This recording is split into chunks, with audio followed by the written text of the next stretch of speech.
ये रहा 19वां प्रश्न। कीर्ति, सुमन, शुभ, कनक, परी, चारू, श्लोक और शिवी एक वर्गाकार मेज के चारों ओर मेज के केंद्र की ओर मुख करके बैठे हैं। तो एक वर्गाकार मेज बना लेंगे हम। ये आपकी एक वर्गाकार मेज बन गई, ठीक है, कुछ इस प्रकार से। क्लियर। फिर कह रहा है केंद्र की ओर मुख करके बैठे हैं, मतलब इस साइड देख रहे हैं जहां मैं आपका एक गोला सा बना दिया, ठीक है। फिर आगे देखो, फिर कह रहा है उनमें से कुछ कोने पर बैठे हैं जबकि कुछ भुजाओं के ठीक मध्य में बैठे हैं। तो टोटल है ये 8 लोग, ठीक है। तो कुछ भैया मध्य पर बैठेंगे और कुछ भुजाओं पर बैठेंगे, तभी तो 8 लोग बैठ पाएंगे, ठीक है। अब प्रश्न की होती है शुरुआत। प्रश्न कह रहा है कीर्ति शुभ के बाईं ओर तीसरे स्थान पर बैठी है। तो अगर हम शुभ को यहाँ बिठाते हैं, शुभ यहाँ मैं ये बना देता हूँ, शुभ को हमने यहाँ पर बिठा दिया, तो शुभ के बाईं ओर, ठीक है, शुभ के बाईं ओर तीसरे स्थान पर कौन बैठी है? कीर्ति। तो 1 2 3 कीर्ति आपकी यहाँ पर बैठ जाएगी, ठीक। कीर्ति आपकी ये बैठ चुकी है। क्लियर हो गया। अब आगे देखिए, आगे कह रहा है कीर्ति किसी एक कोने पर बैठी है। तो दोस्तों कीर्ति एक कोने पर बैठ चुकी है। फिर कह रहा है कनक परी के दाईं ओर दूसरे स्थान पर बैठी है। कनक परी के दाईं ओर, तो अगर हम परी को इधर बिठा देते हैं, पी से परी यहाँ पर, ठीक है, कनक परी के दाईं ओर दूसरे स्थान पर बैठी, तो 1 और 2, दूसरा भैया आपका कनक यहाँ पर बैठ जाएगी, दाईं ओर दूसरे स्थान पर कनक यहाँ पर बैठ जाएगी। इतना क्लियर हो गया। फिर वो कह रहा है यहाँ से दाईं ओर तरफ में बैठी है। यहाँ से देखो परी किसी भी कोने पर नहीं बैठी है, तो परी दोस्तों किसी भी कोने पर नहीं बैठी है। अगर ऊपर की ओर बैठाते तो बगल पर नहीं बैठ पाता, इसलिए यहाँ पर बैठा दिए, ठीक है। फिर कह रहा है कोने पर नहीं, परी कीर्ति के ठीक बगल में नहीं बैठी है।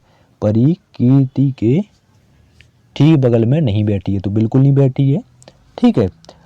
तो फिर देखो आगे कह रहा है सुमन चारू के ठीक बगल में बैठी है।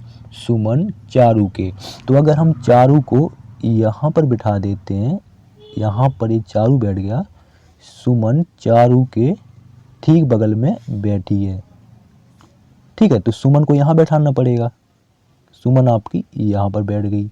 क्लियर हो गया। सुमन चारू के ठीक बगल में बैठी है, ठीक है।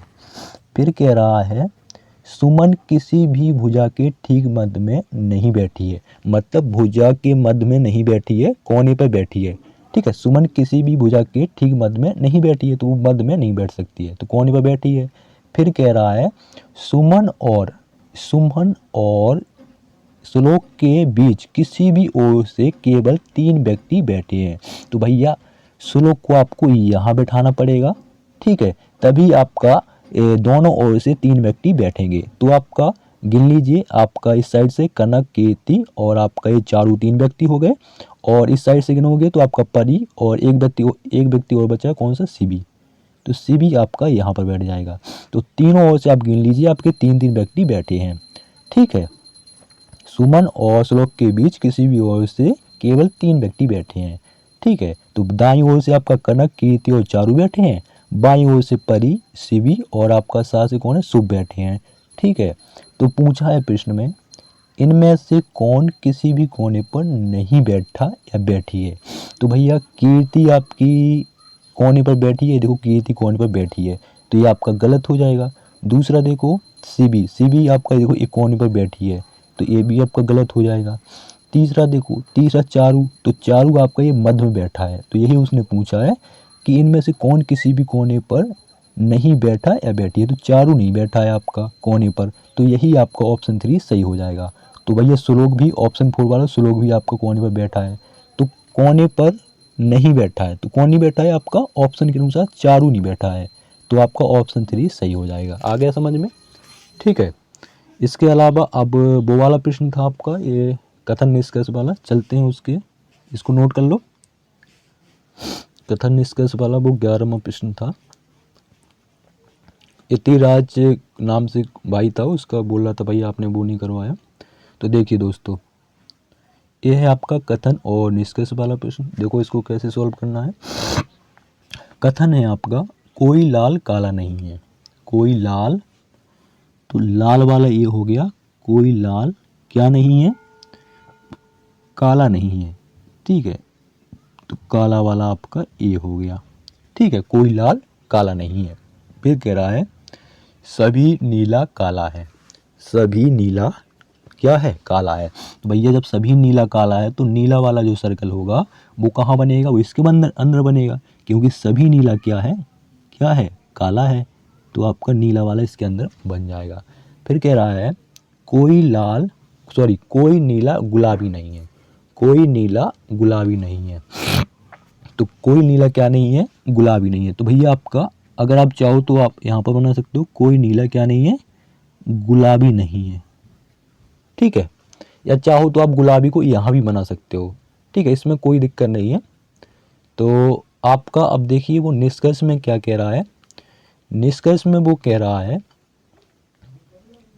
कोई नीला लाल नहीं है। क्या कह रहा है, कोई नीला लाल नहीं है। तो क्या कोई नीला लाल है, आपका लाल वाला सर्कल तो इतना है, नीला आपका अलग है, तो आपका ये सही है, कोई नीला लाल नहीं है। तो ये बिल्कुल आपका निष्कर्ष पहला सही है। दूसरा देखो, कोई लाल गुलाबी नहीं है। तो कोई लाल क्या गुलाबी है, नहीं है ना। तो देखिए इसमें क्या दिक्कत आ रही है कि पहला तो अनुसरण करता है, लेकिन दूसरा भी आपका देखो कि आपका उसमें निष्कर्ष में दे रहा है कि कोई लाल गुलाबी नहीं है। तो भैया आपका गुलाबी वाला अगर आप चाहो 50% आप सोच सकते हो, 100 में से मैं 50% मान सकता हूँ कि आपका ये अनुसरण कर रहा है। बाकी ये आपकी मर्जी है, आप क्या लगाते हो, ठीक है। अगर कहा जाए तो ये सही भी हो रहा है कि कोई लाल गुलाबी नहीं है, ठीक है। तो 50% में मान सकता हूँ, तो ये आपका गलत हो जाएगा। तो ऑप्शन 1 ही आपका बिल्कुल सही होगा, केवल निष्कर्ष 1 अनुसरण करता है। आपकी क्या राय है कमेंट बॉक्स में बिल्कुल बताएं, और मिलते हैं किसी नेक्स्ट वीडियो में। और अगर नहीं समझ में आया हो तो फिर से कमेंट बॉक्स में ज़रूर बताएं। यतिराज अगले नाम का भाई था, उसने कमेंट किया था भाई आपने ये प्रश्न नहीं करवाया, तो वही इसके नाम से करवाए हैं, ठीक है। तो दोस्तों मिलते हैं किसी नेक्स्ट वीडियो में। जय हिंद, जय भारत।